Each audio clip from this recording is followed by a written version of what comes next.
Hey guys, welcome into this segment from our full-length The Onside Kick podcast. In order to get the full podcast, go down to the description, go to Blog Talk Radio / The Onside Kick to download the full thing. Enjoy, everybody. And Mark, it is time to close up the podcast. We're going to do it like we do every time. The team that was the best last year in the division, we are ending with that team. And we got a special guest for the Seahawks segment here of our NFC West preview. And we're going to be welcoming in Lars Russell from fieldgulls.com, an SB Nation site for all your Seahawk news and everything you need to get ready for the Seahawks all year round. Lars, how you doing this evening? Well, that's good. I'm just causing trouble on the internet, like usual. Aren't we all right now? Aren't we all getting ready for this season? But I want to start with kind of an outside view. And I know you mentioned before we hit the record button that, hey, you know what, maybe Seahawk Nation might be a little annoyed with this topic and might be looking past this topic. But for people on the outside, I'm still thinking about it, even being a Vikings fan. And the big thing I want to start with when we talk about the Seattle Seahawks is what's going on with this team's chemistry, because during the offseason, we're like, will Richard Sherman get traded? Will he not get traded? What's going on with Pete Carroll? How does he have a strangle on this team and the chemistry where I'm looking at it and it's getting a little bit wonky from an outside view? Let's start with Richard Sherman. Do you think that at any time this season, off season, during the season, are we going to see a opportunity where it's like, yep, you know what? Wow, Richard Sherman just got traded from the Seahawks. Well, I don't think they're going to trade him during the season. And I wouldn't expect them to trade him. At this point, it seems like they've explored that and moved on from it. Their asking price, according to kind of like the whispers around it, was very high. They wanted very high draft picks and players back. And teams don't have that. They didn't have that before the draft, and they certainly don't have that now. Seattle values Richard Sherman a lot. I know Pete Carroll has spoken very highly of him during the offseason, so it doesn't sound like they wanted to get rid of him. It was just more a matter of exploring, change of venues for both sides.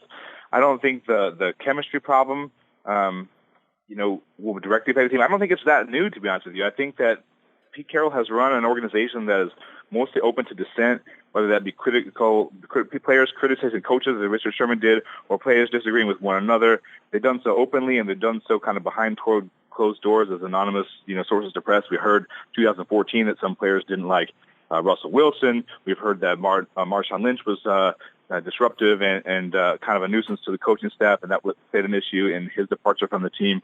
But through that all, Seattle has continued to succeed and played through that. I think Richard Sherman's attitude was a little bit aggravated by injuries last year and kind of the ghosts of things that, we've seen described in the press. He's upset about the Super Bowl from 2 years ago. He's upset that Seattle hasn't capitalized on that since. And that does raise questions as far as the narrative of Pete Carroll.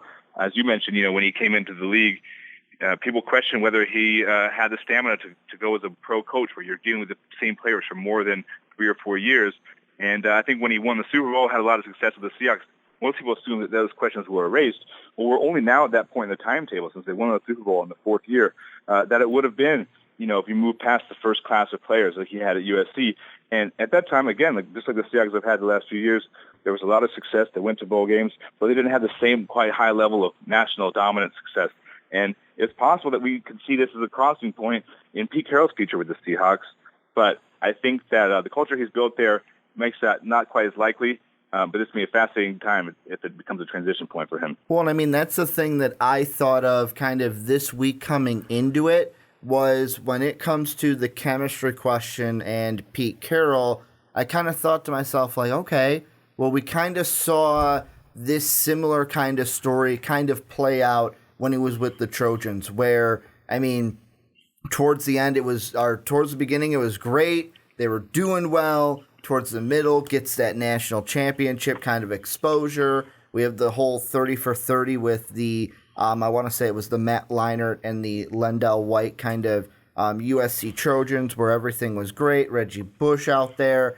And then towards the end, the chemistry got kind of weird, of course, with the rules and the sanctions that were broken and put on USC. He was able to get out in time, joins the Seahawks, and I'm kind of sitting here going, are we seeing the same thing kind of play out here in Seattle? Are we seeing it, Mark? And I mean, I think you might have some of it, but kind of similar to what Lars was saying of when you encourage that dissent, when you encourage the players to be able to speak up. I feel like in college, I don't think you can be able to get away with that really in college because you don't want these young kids speaking up too much. But at least you can kind of push them out and you can get rid of them after a few years. In the NFL, when you got some of these stars like Richard Sherman, Michael Bennett, Russell Wilson, although Russell Wilson's not really the guy to talk up, these are the kind of guys who you can't really get rid of Richard Sherman without causing waves and causing problems. So that's going to be kind of an issue to begin with. But I think that another thing that I don't want to say that people don't talk about it because they do, but it's just kind of something that gets forgotten about sometimes is the good fortune of early in Pete Carroll's career with the Seahawks was having so many players on young rookie contracts that now is when it started getting difficult. Because now is when you really got to pay your big guys like a Richard Sherman or Russell Wilson, things like that. You got to pay up for some of these people. And it makes it a little bit more difficult to maintain success. So we shouldn't be surprised, and people on the outside shouldn't be super critical of the Seattle Seahawks, not just being a huge dynasty. I mean, how difficult is it to pull that off?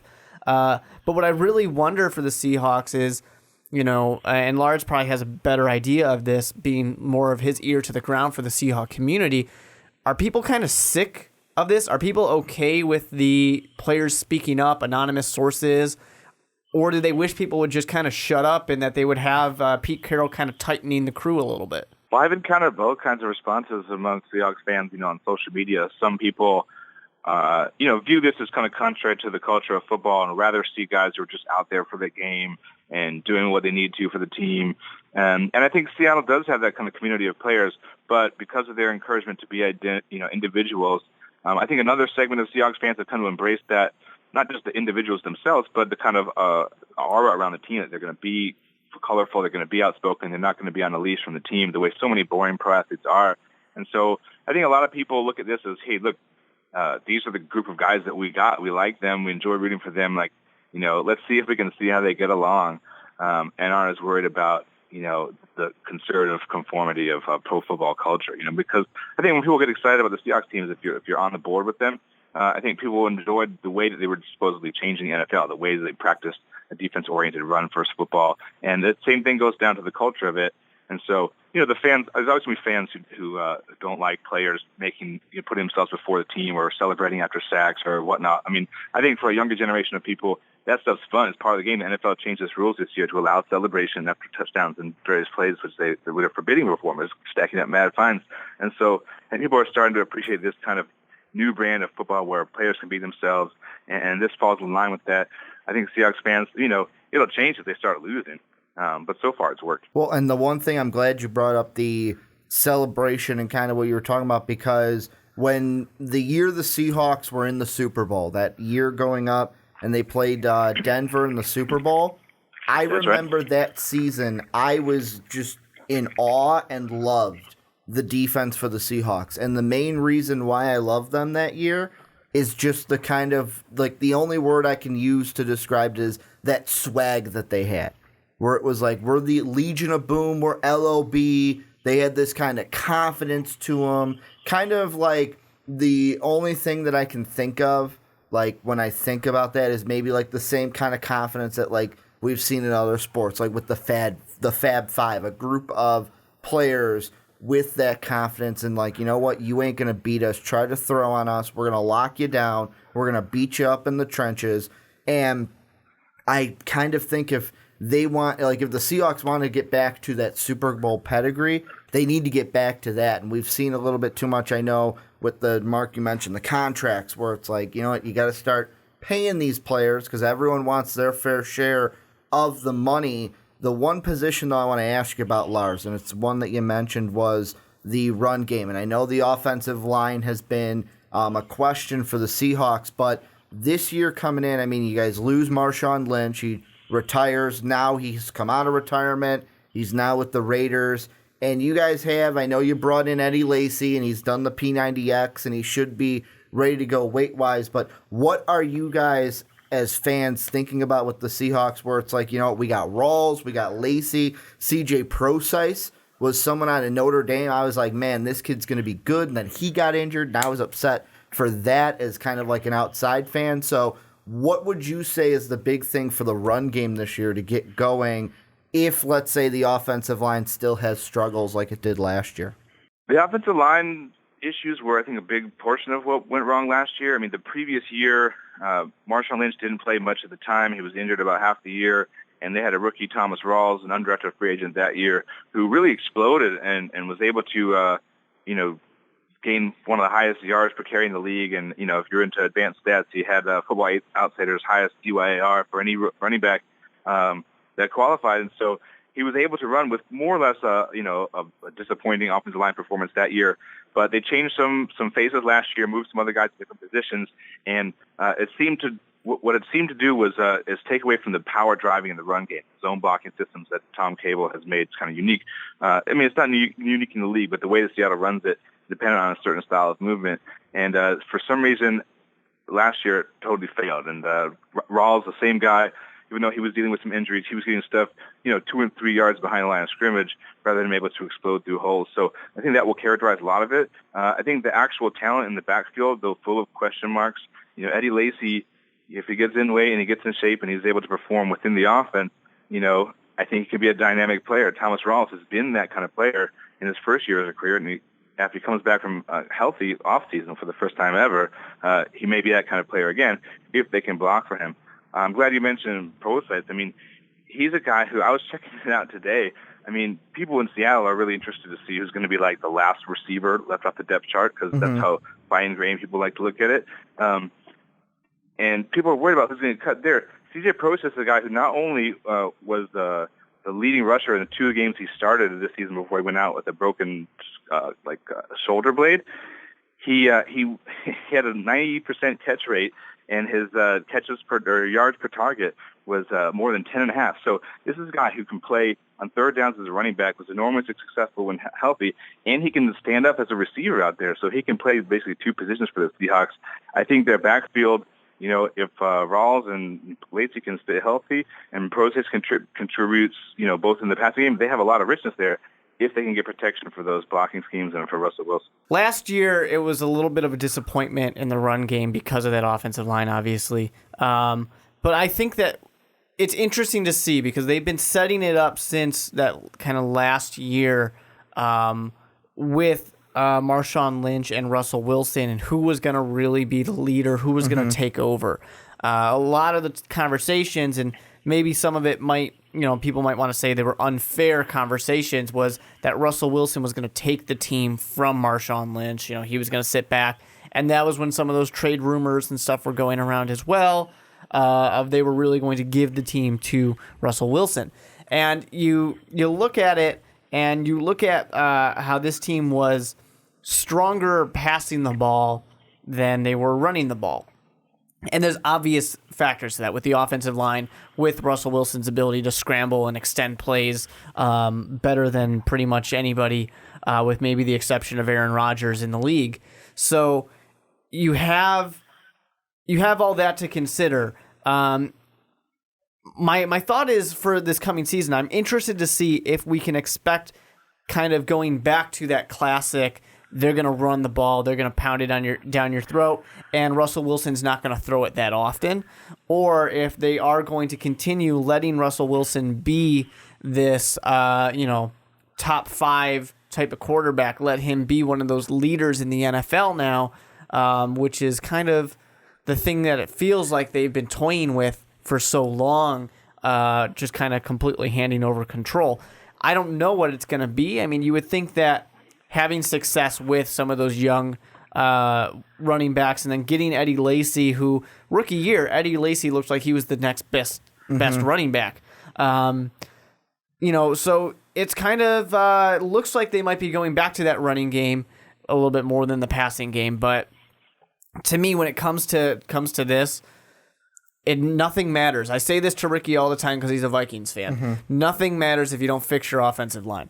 No, and that's exactly it. And I mean, the one question that I was kind of formulating in my head, then I'm like, okay, I got to ask Lars this. I got to ask him because he's the Seahawk insider. I'm glad you kind of mentioned like which route they're going to go. And the one guy I look at had a better season last year than he had in 2015, increased his touchdowns by 4, had about almost 350 more yards than he did the previous season. Of course, that comes when you get 20 more targets and about 20 more receptions than you did the year before. But the one guy I kind of look at in this receiving game from as an outsider looking in is Jimmy Graham. And I mean, he's a guy you traded the Seahawks for. You gave up, to me, a guy who was your center and kind of solidified that offensive line. You give up Unger, you get Jimmy Graham. It was kind of rocky at first. Last year was, you can deal with about a 950 yards and about 6 touchdowns. That's a pretty good season. But with him coming up on free agency this offseason after this season, you also have Paul Richardson, who's going to be another guy in the receiving core that is going to hit free agency after this season. When it comes to the receivers, Lars, what are we looking at? Let's look past this 2017 season. What do you need to see from the receiving core to kind of gauge, like, okay, who are we bringing back and who are we giving money to? Well, I think those two things are very interrelated because, like as you mentioned, Jimmy Graham, when he was acquired, in this trade with New Orleans, it very much represented the question of what the Seahawks were going to be going forward. Are they going to be more of a passing team? Previously Seattle had relied on tight ends that were pretty good at catching, but were mostly known for their blocking because they were so reliant on the running game. Jimmy Graham was a guy who was a former basketball player. He was a great, prolific receiver in New Orleans, but he wasn't known for his physical blocking, and that was a challenge to Seattle's dynamic on the offensive line. Not to mention they also got rid of their all-pro center. So this was essentially a decision from the team to move away from the reliance on pounding the ball with Marshawn Lynch and giving Russell Wilson some weapons. And so I think we'll continue to see that movement going forward. I think Seattle wants to surround Russell Wilson with agents to let him succeed because they've spent so much money on him. You guys keep bringing up the kind of the burden of the increasing contracts that Seattle has had to deal with, which I think for the most part depleted their depth because they've signed most of their big guys. They just haven't quite had as much in reserve to have, the all-star caliber second stringers like they did in 2013. And then again, they've neglected to pay the offensive line. So, I think Seattle will continue to focus on the run like they have in years past because that's Pete Carroll's ideal style of playing football. It's a way to control a game. He wants to really dominate physically the other team, and running is the way to do that. But, I think there's no question that going forward, Seattle wants to rely on Russell Wilson, and they'll rely on him in the clutch when they need him, as they have all along. And I think whenever they struggle with blocking or anything else, they'll kind of let him loose. One of the surprises, if you look at Russell Wilson's stat with a little bit of a comb the last few years, is he's had more passing attempts in the games when they've had struggle pass blocking because I think Seattle has been reluctant to run the ball into the teeth of guys like Aaron Donald coming downhill. And so Russell Wilson almost ends up getting more attempts the worse his blockers are. So it kind of works together. If the offensive line plays well, Seattle can play the system that it would like, which is a ground-based system. But the better Russell Wilson plays, the more success they'll have overall. And Lars, we've been talking for quite a bit on the Seahawks. I'm going to just the last question I kind of want to ask you has to deal with this season and kind of bringing in the entire division as a whole, a division that Mark and I have talked about for this entire podcast. We look at this upcoming season, the 49ers probably aren't going to compete this year. They've got new coach coming in. They had Lynch coming in, first draft class.